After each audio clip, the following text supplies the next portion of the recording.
तो आज हम लोग को अपना केमिस्ट्री का पहला चैप्टर स्टार्ट करना कौन सा, एटॉमिक स्ट्रक्चर यानी परमाणु संरचना।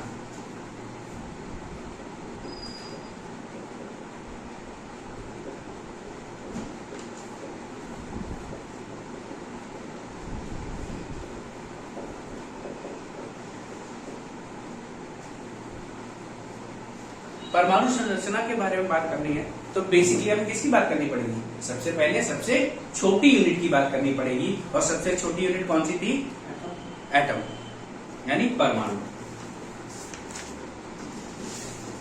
Atom is the smallest unit of chemistry that can not be further divided। परमाणु ये तो लेकिन डिवाइड हो जाता है रसायन विज्ञान में।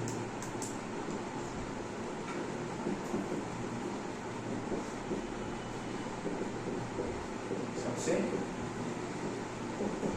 छोटी इकाई जिसका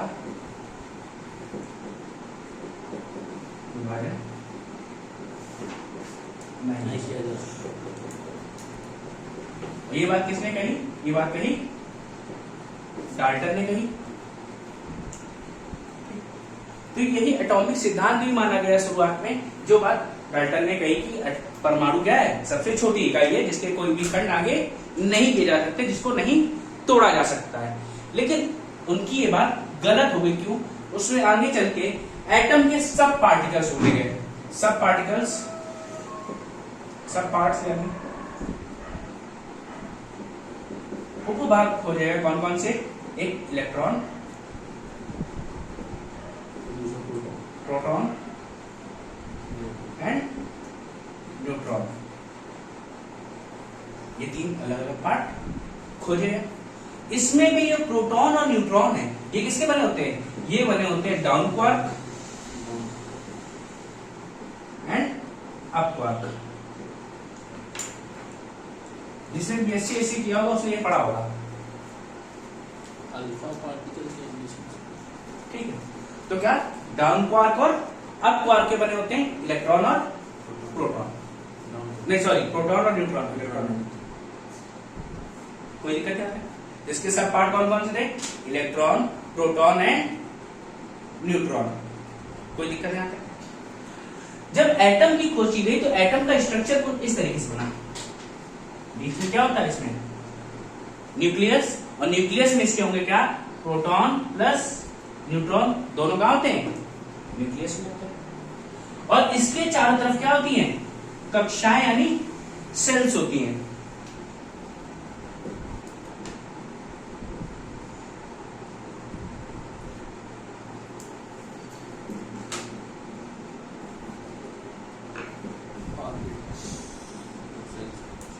तो नाभिक में क्या क्या है, प्रोटॉन और न्यूट्रॉन दोनों है। ठीक है, बस लगा लो, नहीं तो तुम पब्लिक का तरह समझ लोगे। और बाहर क्या है, सेल्स होती हैं, कक्षाएं होती हैं जिनमें क्या होते हैं, मुक्त इलेक्ट्रॉन होते हैं। ये क्या होते हैं, फ्री इलेक्ट्रॉन्स होते हैं जो क्या कर रहे होंगे, मूवमेंट करते हैं। तो ध्यान रखना, इलेक्ट्रॉन कैसे होते हैं, हमेशा मोबाइल होंगे। वो भी कैसे, शेल में, सेल के सर्कुलर पाथ में, ऑर्बिट में घूम रहे होंगे। तो सेल बोल सकते हैं या ऑर्बिट भी बोल सकते हैं। कोई दिक्कत है, ठीक है। अब इसको नोट कर लो पहले।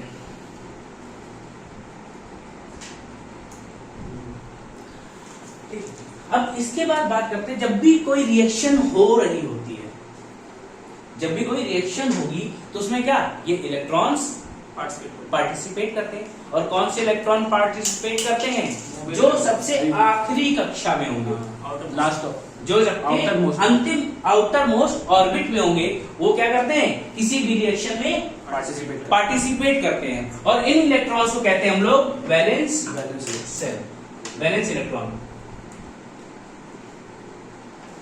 ठीक है, यही वैलेंस इलेक्ट्रॉन कहां लेते हैं भाग? केमिकल रिएक्शन में। और जिसमें वैलेंस इलेक्ट्रॉन भाग ले रहे हो उसको तो जनरली हम लोग क्या बोल देते हैं? Chemical reaction.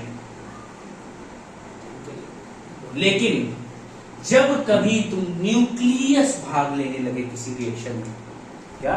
When nucleus takes part in any reaction, जब नाभिक किसी अभिक्रिया में भाग लेता है तो उसे नाभिकीय अभिक्रिया बोलते हैं, यानी न्यूक्लियर रिएक्शन बोलते हैं। न्यूक्लियर फिजन सुनेंगे, न्यूक्लियर फ्यूजन सुनेंगे, ये चीजें आप पढ़ेंगे आगे, ठीक है? तो क्या, जब नाभिक भाग लेगा तो कौन सी रिएक्शन होगी? Nuclear reaction. When nucleus takes part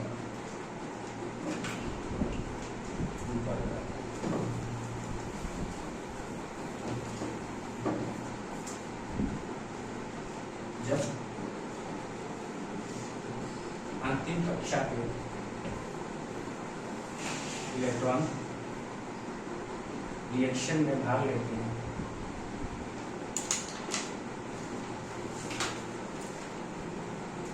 तो उसे केमिकल रिएक्शन कहा जाता है।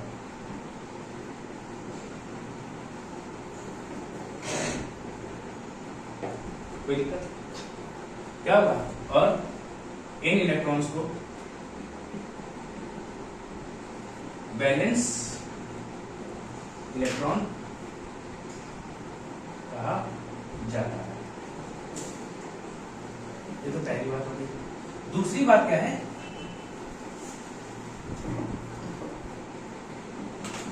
जब किसी रिएक्शन में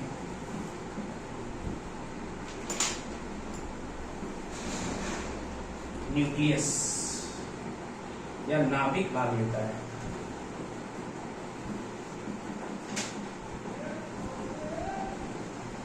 तो उसे न्यूक्लियर रिएक्शन बोलते हैं। न्यूक्लियर रिएक्शन या नाभिकीय अभिक्रिया कहा जाता है। कोई दिक्कत है? ठीक।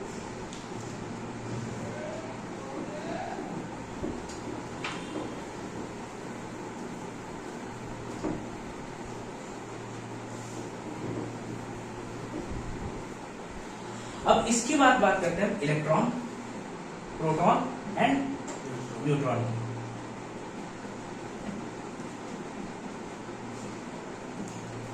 तो हु डिस्कवर्ड इलेक्ट्रॉन?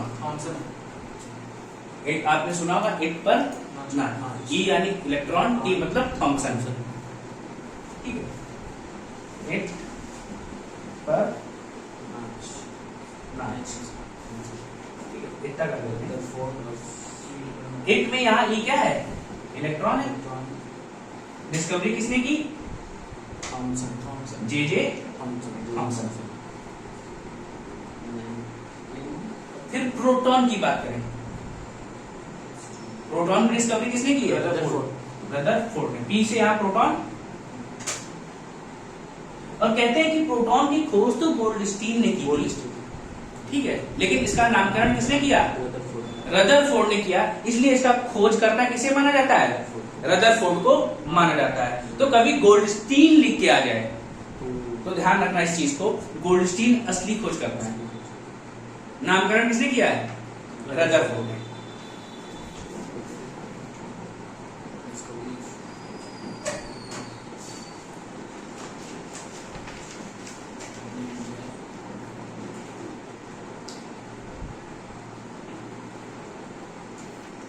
कोई दिक्कत?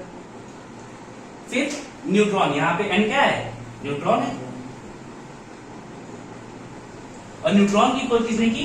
James Chadwick.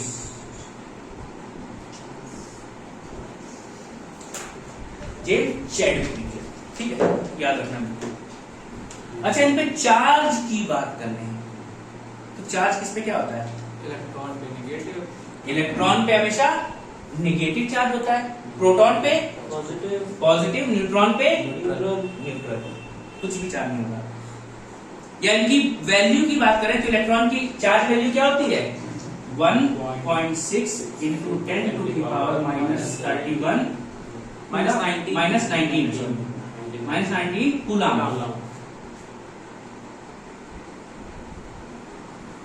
कोई दिक्कत? ये कैसी होती है नेगेटिव होती है। वही प्रोटॉन के चार्ज की बात करें तो पॉजिटिव बस वैल्यू यही रहेगी 1.6 into 10 to the power -19 coulomb. लेकिन ये कैसी है पॉजिटिव होगी और न्यूट्रॉन पे कोई भी चार्ज नहीं होता है, तो यहाँ पे कोई भी चार्ज नहीं होगा। कोई दिक्कत नहीं है, इसको नोट कर लो। ये फिजिक्स में भी रिपीट होंगे तो वहां भी आप पढ़ेंगे। अच्छा, अगर चार्जेस की बात करें तो इलेक्ट्रॉन का चार्ज कितना है? Charge of electron 9.1 into 10 to की power -31 masses kg. Mass, sorry, ये मास है। अगर द्रव्यमान की बात की जाए तो इलेक्ट्रॉन का द्रव्यमान कितना है 9.1 इंटू 10 टू की पावर -31 केजी। वहीं हम प्रोटॉन की मास की बात करें तो ये कितना है 1.672 इंटू 10 टू की पावर -27 केजी। ठीक है। और वहीं जब न्यूट्रॉन की बात करते हैं 1.674 इंटू 10 टू पावर -27 केजी। सिर्फ दो का अंतर है, दशमलव के बाद वो भी। कोई दिक्कत है? तो ये मासेस भी आप नोट कर लीजिए।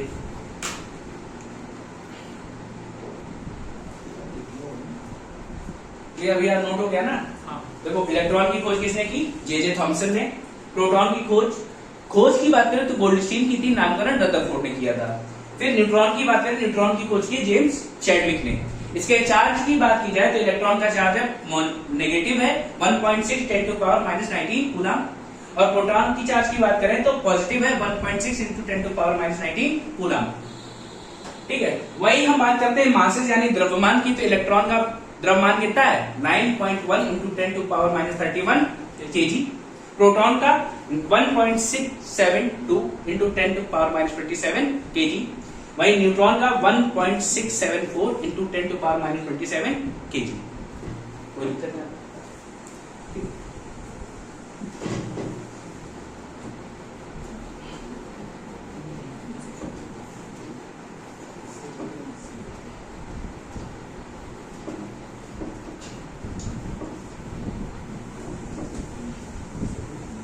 अब ये जो आपके प्रोटॉन और न्यूट्रॉन है,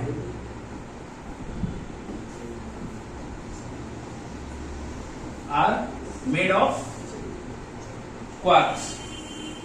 ये किसके बने होते हैं? ये क्वार्क के बने होते हैं। और इन क्वार्क की खोज किसने की? जेलमैन ने। Quarks are discovered by Gelman. ठीक है। तो क्वार्क दो टाइप के होते हैं। कौन कौन से? एक अप क्वार्क होता है। अप क्वार्क में चार्ज होता है +2/3। ठीक है। वही डाउन क्वार्क की बात करें, ये होता है -1/3। ठीक है। पीयूष, अप क्वार्क कितना होता है? +2/3। Down quark -1/3। कोई दिक्कत नहीं आता? ठीक है। अब मैं वही बात करूं कि एक प्रोटॉन कैसे बना है? 2 up quark plus 1 down quark बराबर एक प्रोटॉन। कोई दिक्कत? 2 अप क्वार्क होंगे, एक डाउन क्वार्क होगा, तब एक क्या बनेगा? प्रोटॉन बनेगा। ठीक है। और वही हम बात करें किसकी? न्यूट्रॉन की, तो यहां पे 2 डाउन क्वार्क हो जाएंगे और एक अप क्वार्क हो जाएगा। तो क्या बन जाएगा? एक न्यूट्रॉन बन जाएगा। भैया आपने प्रोटॉन बना लिया, न्यूट्रॉन बना लिया। ठीक है। याद रखना, किसने खोज की है? डिस्कवरी जेलमैन ने की है। ये पेपर में आया है। और ये भी पूछा जाता भैया क्वार्क में चार्ज कितना होता है? या प्रोटॉन कैसे बना, न्यूट्रॉन कैसे बना, ये सारे क्वेश्चन पेपर में पूछे गए हुए हैं। और एनडीए सीडीएस में तो बिल्कुल वो कभी भी कुछ भी पूछ सकते हैं। और एक एसएससी जिसका तो कोई भरोसा ही नहीं।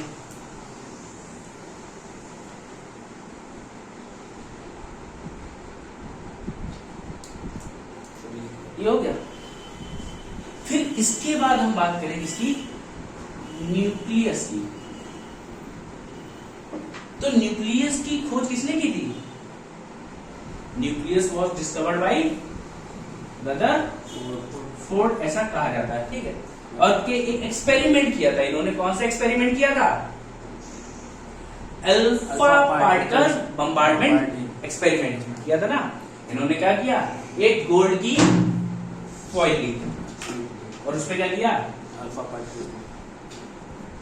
पार्टिकल की बम्बार्डमेंट करवाई। जो दाएं बाएं जा रहे थे वो तो जा रहे थे, लेकिन जो सेंटर से गए वो लड़के वापस आ गए। इसमें क्या पता चला? इससे ये पता चला कि जो नाभिक होता है, जो किसी भी परमाणु के नाभिक में उसका क्या है, द्रव्यमान है, मास, इसकी वजह से क्या हो रहा है, वो वापस आ रहा है। इसी की बात की। इसके बाद बात की जाती है क्या, साइज ऑफ एटम। कौन सा, इस एक्सपेरिमेंट का नाम याद रखना है तुम्हें। कौन सा एक्सपेरिमेंट है? Alpha particle bombardment experiment.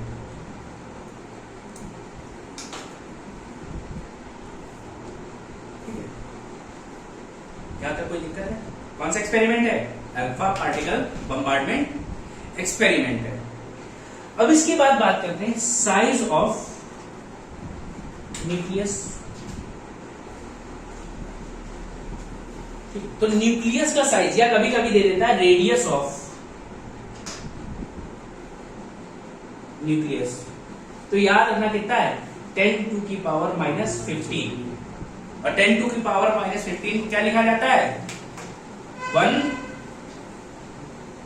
Fermi. याद है ये किसमें था भैया? क्या? मीटर्स में था। हाँ, 10 to the minus 15 meters। 10 to की पावर माइनस 15 मीटर से यार। न्यूक्लियस की भी ठीक है। साइज ऑफ न्यूक्लियस या रेडियस ऑफ न्यूक्लियस पूछेगा तो 10 टू की पावर माइनस 15 मीटर। वही आपसे पूछ ले साइज ऑफ एटम, यानी परमाणु का आकार या परमाणु की त्रिज्या या रेडियस ऑफ एटम पूछ ले तो आप क्या लगाएंगे, 10 टू की power minus 10 metre, that is 1 angstrom. याद है? ये दोनों चीजें बहुत पूछी जाती हैं। साइज ऑफ न्यूक्लियस या न्यूक्लियस का रेडियस याद रखना, ये अभी हाल ही में एक पेपर में आया था। और साइज ऑफ एटम भी कभी कभी पूछ लेते हैं, नोट करें इसको। ठीक है। अब ये जो न्यूक्लियस है, न्यूक्लियस में मैंने आपको क्या बताया था, क्या क्या होते हैं, प्रोटॉन और न्यूट्रॉन। और इनके बीच में लगने वाला बल कौन सा है, the force between proton and neutron. भाई दोनों साथ में रह रहे हैं ना, साथ में रह रहे हैं तो इनके साथ कोई ना कोई फोर्स जरूर काम कर रहा होगा। और कहाँ रहते हैं ये, न्यूक्लियस में रहते हैं, दैट इज, तो यहाँ पे होगा न्यूक्लियर फोर्स।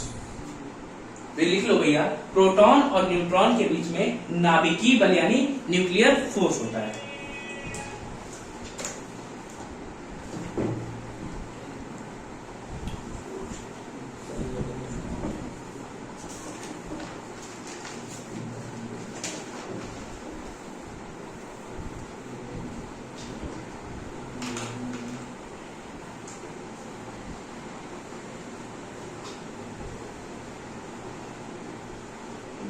और यही शायद पहला फोर्स है, क्योंकि फोर्स कब बनेगा, जब कुछ ना कुछ एटम बने। और ग्रेविटेशनल फोर्स बनने के चांसेस तभी जब किसी एटम में मास होगा। मास कब होगा, जब एटम होगा। कोई दिक्कत?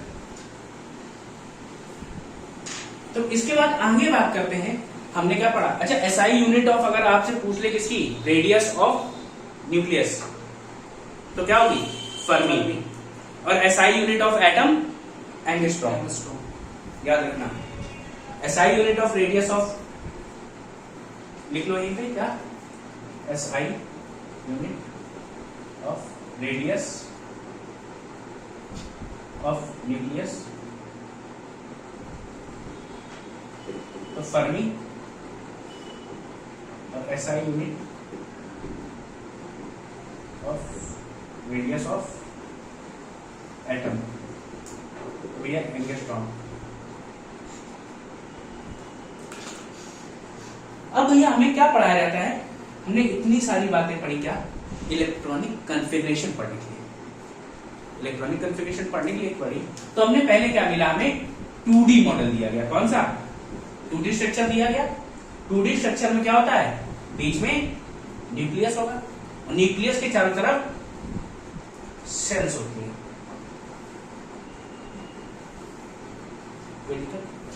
और इन सेल्स का नाम दिया गया क्या, ये K है, ये L है, ये M है और ये N, K L M N, ये 2D स्ट्रक्चर में सेल होती हैं। अब इन सेल्स यानी कक्षाओं में क्या होते हैं, इलेक्ट्रॉन्स। अब आपसे पूछा जाता है number of maximum electrons in a shell, किसी कक्षा में अधिकतम कितने इलेक्ट्रॉन्स हो सकते हैं, तो उसके लिए क्या है, एक फॉर्मूला है, दैट इज 2n²। ठीक है, क्या ये मैक्सिमम नंबर ऑफ इलेक्ट्रॉन्स, किसी कक्षा में अधिकतम कितने इलेक्ट्रॉन्स हो सकते हैं। और के हमारी कौन सी कक्षा है, पहली कक्षा है, तो 2 n की वैल्यू क्या रखेंगे, k 1 है तो 1 रख दिया, 1 का स्क्वायर 1, दैट इज 2, कोई दिक्कत। तो k में कितने आते हैं, 2। फिर l की बात करें तो l कौन सी है, दूसरी कक्षा है, दूसरी ऑर्बिट है, तो l यहां पे क्या रखेंगे, l की वैल्यू 2 रख देंगे, 2 का स्क्वायर तो कितने हो जाएंगे, 2 2 जा 4 2 जा 8। फिर L के बाद M, M में कितना आ जाएगा, 2 इंटू 2 की पावर, यहाँ पे 3 होगा पहली बात, तो 3 की पावर 2, तो 3 3 जा 9, 9 2 जा 18, और लास्ट में N में 2 इंटू 4 का स्क्वायर बराबर, तो 4 4 जा 16, 16 2 जा 32, 4 चौको 16 दूनी 32। तो भैया याद रखो, ये पूछ लिया जाता है number of electrons in a shell, तो K11 में कितने होते हैं, 2 8 18 एंड 32। कोई दिक्कत यहाँ तक, यहां तक कर लोगे ना। अच्छा, अब आपसे पूछ लिया जाए किसी भी नंबर का, किसी भी अगर वो दे दिया जाए आपको कोई एटम, मान लो दे दिया गया आपको कैल्शियम, कैल्शियम का एटॉमिक नंबर कितना है, 12 होता है, सॉरी 20 होता है। और 20 का आपको क्या करना है, इलेक्ट्रॉनिक कॉन्फ़िगरेशन करना है 2D फॉर्मेट, 3D की अभी हम बात नहीं कर रहे हैं, तो कैसे करोगे भाई, K में कितनी हो सकती है अधिकतम, 2 8 2, 18, L में कितनी हो सकती है, 8 होगी, 8, और उसमें 10 M में 18 हो सकती है, लेकिन हमारे पास बची कितनी है, 10 बचे, 10। तो ये भैया हो गया आपका कैल्शियम का कॉन्फ़िगरेशन हो गया, लेकिन ये कैसा स्ट्रक्चर है, 2D स्ट्रक्चर है, कोई दिक्कत। अच्छा, ये आप Mg का करके दिखाओ मुझे, 2 8 2, 2 किसका होगा, पहली सेल में 2, K में, L में कितने हो सकते हैं, 8 मैक्सिमम, और M में 8 2 10 2 12, ये 2D स्ट्रक्चर हो गया। तो याद रखना, maximum number of electrons in a shell का फॉर्मूला 2n², ये फॉर्मूला भी पूछा जाता है, ठीक है। या कभी कभी आपसे पूछ लेगा, भैया बताओ जब भी कोई कॉन्फ़िगरेशन किया गया तो M कक्षा में कितने इलेक्ट्रॉन होते हैं। एक तो ये तरीका कि आपने याद कर लिया है, अब याद नहीं किया तो क्या करना पड़ेगा, निकालना पड़ेगा। और निकालोगे कैसे, आपको 2n² का फॉर्मूला पता है, K पहली कक्षा है, L दूसरी कक्षा है, M तीसरी कक्षा है, तो जो नंबर M का है वही नंबर N का भी होगा।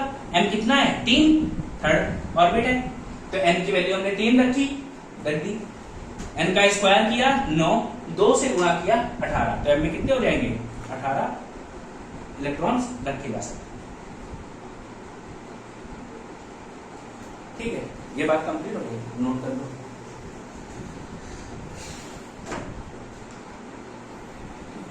ये आपने देख लिया, ठीक है। तो मैक्सिमम नंबर ऑफ इलेक्ट्रॉन्स कितने हो सकते हैं 2n स्क्वायर।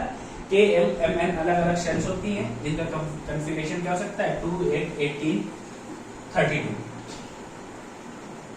अच्छा, इससे पहले हम लोगों ने इतना सब देख लिया, हम लोगों ने अभी एटॉमिक नंबर नहीं देखा, एटॉमिक मास नहीं देखा।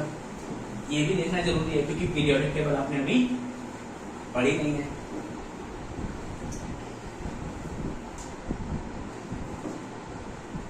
हम बात करते हैं किसी भी एटम का एटॉमिक नंबर। तो एटॉमिक नंबर कैसे लिखा होता है 1H2 ऐसे लिखा है। देखो ये क्या है, ये जो पैरों पे लिखी होती संख्या, ये इसका क्या है, ये एटॉमिक नंबर होता है। और जो ऊपर लिखा है ये होता है एटॉमिक मास, यानी द्रव्यमान। ये संख्या है। अब एटॉमिक नंबर को डिनोट किससे किया जाता है, it is denoted by Z। हमेशा याद रखना, एटॉमिक नंबर को किससे डिनोट करते हैं, Z से डिनोट किया जाता है। अब आपसे पूछा जाए एटॉमिक नंबर निकालते कैसे हैं, एटॉमिक नंबर होता क्या है, तो भैया जिस एटम में जितने प्रोटॉन या जितने इलेक्ट्रॉन हो उतने ही उसका एटॉमिक नंबर होगा। बस ध्यान रहे, अगर आप इलेक्ट्रॉन से निकाल रहे हैं तो उस एटम में पॉजिटिव और नेगेटिव चार्ज नहीं होना चाहिए, दैट शुड बी न्यूट्रल। इसका केस वैसे पहले तो देखो, atomic number equal to number of proton equals to number of electron is equals to atomic number, यानी Z। अब यहां पे होता क्या है, प्रोटॉन की तो कोई दिक्कत नहीं, पॉजिटिव है, लेकिन इलेक्ट्रॉन में कभी कभी आप क्या कर देते हो, Na प्लस लिख दिया। Na प्लस होता है कि नेगेटिव होता है, Na प्लस ही प्लस होता है ना। और जब भी कभी प्लस लग जाए तो इसमें, इस केस में क्या हो जाता है, एक इलेक्ट्रॉन चला जाता है बाहर, कम हो जाता है, एक इलेक्ट्रॉन चला जाता है।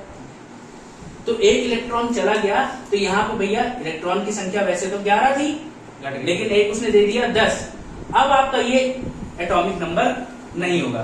तो ध्यान रखना, कभी भी अगर इलेक्ट्रॉन से निकाल रहे हो तो यहाँ पे कोई चार्ज नहीं होना चाहिए, नहीं होना चाहिए। कोई दिक्कत है? ठीक है, तो number of proton equals to number of electron equals to atomic number. वही हम बात करें किसकी, एटॉमिक मास की, यानी द्रव्यमान। द्रव्यमान को किससे लिखा जाता है, A से। डिनोट किससे करते हैं, A से। और एटॉमिक मास क्या होता है, number of proton plus number of neutrons. ठीक है, तो A is equals to number of protons plus number of neutron. ठीक है, अब इसी से आपको क्या बोल देगा, न्यूट्रॉन की संख्या कितनी है, तो भैया आपको एटॉमिक मास पता होगा और प्रोटॉन पता होगा। भाई सीधे सीधे लिख सकते हैं ना, इसको यहां लिख देते हैं।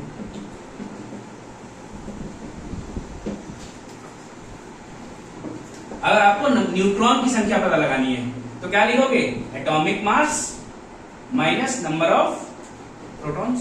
कोई दिक्कत यहाँ तक भाई, लिखा जा सकता है ना ये। हाँ भाई इक्वेशन सिंपल बनी हुई है, तो वहां पे आपको दो चीजें पता होंगी और आप तीसरी चीज निकाल लोगे। कोई समस्या है? ठीक है, ये नोट कर लिया, इसको नोट करो, फिर इसको एक बात बताते हैं आपको नंबर ऑफ इलेक्ट्रॉन्स कैसे निकालने हैं। ठीक भैया, नोट कर लिया। तो एटॉमिक नंबर क्या है, नोट डिनोट किससे किया जाता है, Z से। Number of proton equals to number of electron equals to atomic number. ठीक है, यानी परमाणु संख्या यही होती है, जितने प्रोटॉन होंगे या जितने इलेक्ट्रॉन होंगे उतनी ही परमाणु संख्या होगी। जब परमाणु द्रव्यमान की बात करें तो इसको ए से डिनोट किया जाता है। इसका क्या होता है, प्रोटॉन प्लस न्यूट्रॉन दोनों की संख्याओं का योग क्या ही कहलाता है, द्रव्यमान कहलाता है। अब हमें इसी से न्यूट्रॉन भी निकाल सकते हैं। न्यूट्रॉन कैसे निकालेंगे, एटॉमिक मास यानी द्रव्यमान से नंबर ऑफ प्रोटॉन की संख्या घटा देंगे तो क्या निकलेगा, हमें न्यूट्रॉन निकल आएगा। अब ऐसे ही हम बात करते हैं किसकी, इलेक्ट्रॉन्स की।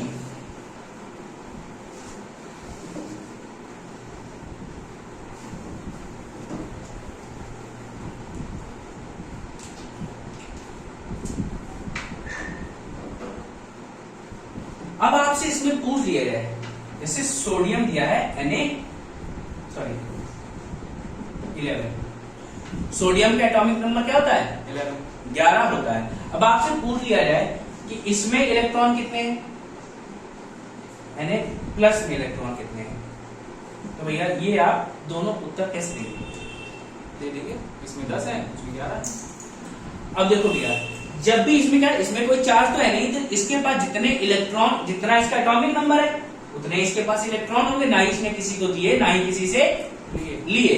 तो टोटल इलेक्ट्रॉन कितने थे, 11 के 11 ही रहेंगे। लेकिन जब Na+ लिख दिया गया, Na+ लिखने पे क्या हुआ, ने एक इलेक्ट्रॉन दान कर दिया। जब दान कर दिया तो एक इलेक्ट्रॉन क्या हो गया, कम हो गया। दानी के पास ही यहाँ पॉजिटिव चार्ज आता है। देखो दानी के पास कभी कम नहीं होता, सुना ना। तो जैसे ये दान करेगा इसके पास प्लस आ जाएगा, और जिसको दिया होगा उसके पास ऋण आ जाता है। भाई जिसके ऊपर कर्जा चढ़ता है उसी पर नेगेटिव चार्ज हमेशा लगता है, देने वाले के ऊपर कभी नेगेटिव आना ही नहीं है। ठीक है, आपने दे दिया, उसके पास इतना था, लेकिन लेने वाला हमेशा गरीब रहेगा। तो क्या है, इसने क्या किया, एक इलेक्ट्रॉन दे दिया, एक चार्ज लगाया, एक प्लस लगाया, तो क्या होगा, 11 - 1, कितने इलेक्ट्रॉन बचेंगे यहाँ, 10। ऐसे ही यहाँ क्या देखते हैं हम लोग, कभी कभी लिख जाता है ऑक्सीजन का 2 माइनस लगे होते हैं ऐसे। अब इसके आपको इलेक्ट्रॉन्स बताने और ऑक्सीजन के बताने। एटॉमिक नंबर, ऑक्सीजन का एटॉमिक नंबर नहीं पता है, अभी आप 8 लोड नहीं हुई, 16।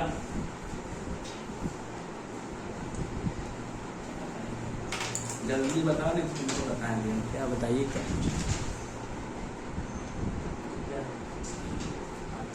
ठीक है भैया, अब देखो ऑक्सीजन ने क्या किया, ऑक्सीजन के जैसे अगर बिना किसी चार्ज के देखा जाए तो इसमें कितने एटॉमिक नंबर था इसका, 8।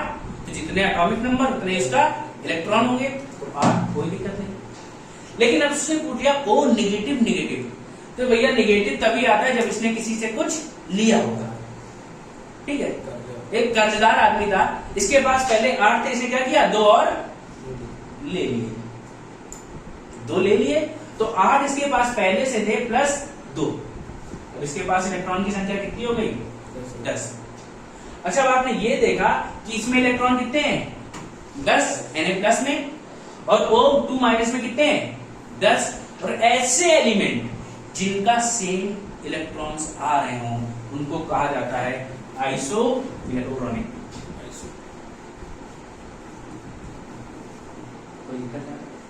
इनको क्या कहा जाता है, आइसो इलेक्ट्रॉनिक कहा जाता है।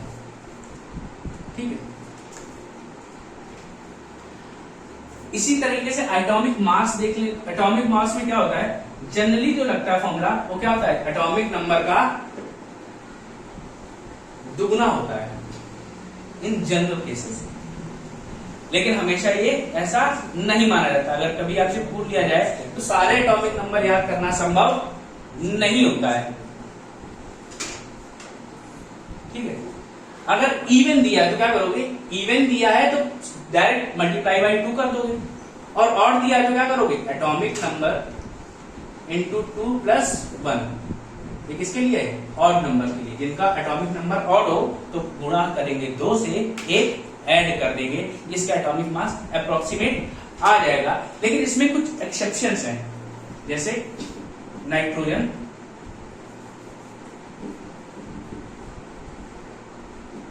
Beryllium and chlorine. ठीक है, ये क्या है, एक्सेप्शंस है। जैसे नाइट्रोजन क्या है, इसका एटॉमिक नंबर 7 होता है। अब 7 होता है तो क्या है, ये ऑड नंबर है, 2 से गुणा करके ऐड करेंगे तो कितना हो जाएगा, 14 15। लेकिन ऐसा नहीं होता है, इसका एटॉमिक नंबर एग्जैक्ट 14 ही होता है। ठीक है। क्लोरीन कितना है, 17 है, 17 है तो एटॉमिक नंबर तो 17 होता है, तो 17 दूनी 34 प्लस 1 35 होना चाहिए, लेकिन ये भैया 35.5 होता है। इसी तरीके से क्या होता है, हाँ एटॉमिक मास, एक्सेप्शंस है नाइट्रोजन, बेरिलियम और क्लोरीन। तो ये भैया आज की आपकी क्लास कंप्लीट हो गई है। कल हम लोग इसमें पढ़ेंगे प्रिंसिपल्स, अबाउट का प्रिंसिपल, पाउली का प्रिंसिपल, हुंड का प्रिंसिपल। तो ये सारे प्रिंसिपल हमको एक साथ पढ़ने हैं। फिर इसके बाद हम 3D कॉन्फ़िगरेशन पढ़ेंगे, जिसमें क्या पढ़ते हैं हम लोग, SPDF 1s2 2s2 2p2 ऐसे पढ़ते हैं, 2p6 सॉरी, ठीक है। तो इस तरीके से हम ये पूरा कंप्लीट करेंगे। तो आज के लिए इतना ही है।